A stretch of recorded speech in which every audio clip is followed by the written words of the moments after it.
Hello friends, welcome to home food recipes. આજે આપણે બનાવશું સીતાફળ બાસુંદી.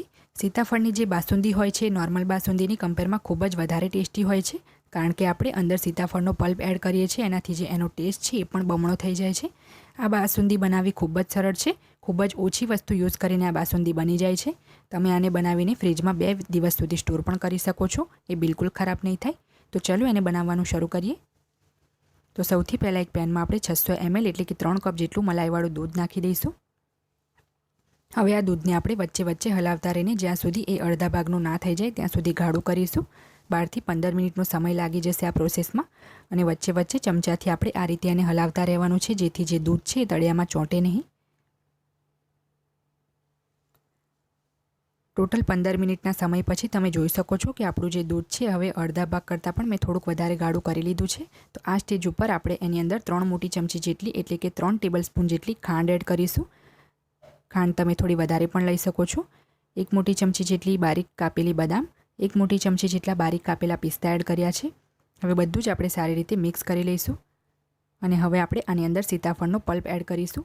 અહીંયા મેં અડધો કપ એટલે કે 2 મોટી સાઇઝના સીતાફળનો પલ્પ કાઢી લીધો છે, એ આપણે આની અંદર એડ કરી દઈશું. જો તમે મીડિયમ સાઇઝના સીતાફળ લેતા હોય તો તમારે 3 સીતાફળનો પલ્પ એડ કરવાનો છે. હવે આપણે આને સારી રીતે મિક્સ કરીને 1 મિનિટ સુધી કૂક કરીશું. અને એ પછી આપણે આ દૂધને રૂમ ટેમ્પરેચર પર આવવા દઈશું. સીતાફળનો પલ્પ કાઢીને મેં એને મિક્સરમાં ક્રશ કરી લીધો હતો, જેથી આપણે બાસુંદી જ્યારે બનાવીએ તો એ જલ્દી બની જાય. તો હવે આપણી સીતાફળની બાસુંદી રૂમ ટેમ્પરેચર પર આવી ગઈ છે. તો આને આપણે સર્વ કરી લઈએ.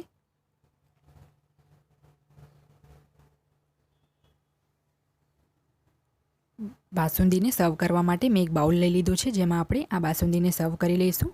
તમે આને 3 થી 4 કલાક માટે ફ્રીજમાં ઠંડી થવા દો. એ પછી જેને સર્વ કરો તો એ ખૂબ જ વધારે ટેસ્ટી લાગે છે. અને ઠંડી થાય એ પછી થોડીક વધારે ગાઢી થશે. તો હવે આ બાસુંદીને આપણે ઝીણા સમારેલા બદામ અને પિસ્તાથી ગાર્નિશ કરી લઈશું.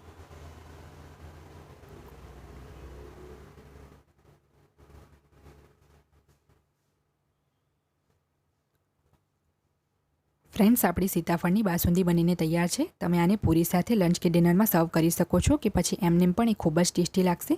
જો તમને મારી આ રેસીપી પસંદ આવે તો મારી ચેનલને લાઇક, શેર અને સબસ્ક્રાઇબ કરવાનું ના ભૂલતા.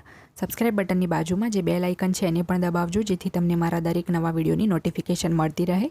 જો તમારે મારો આ જ વિડીયો હિન્દીમાં જોવો હોય તો એની પણ મેં લિંક નીચે ડિસ્ક્રિપ્શન બોક્સમાં આપી દીધી છે. તો મળીએ નેક્સ્ટ વિડીયોમાં. ત્યાં સુધી આવજો.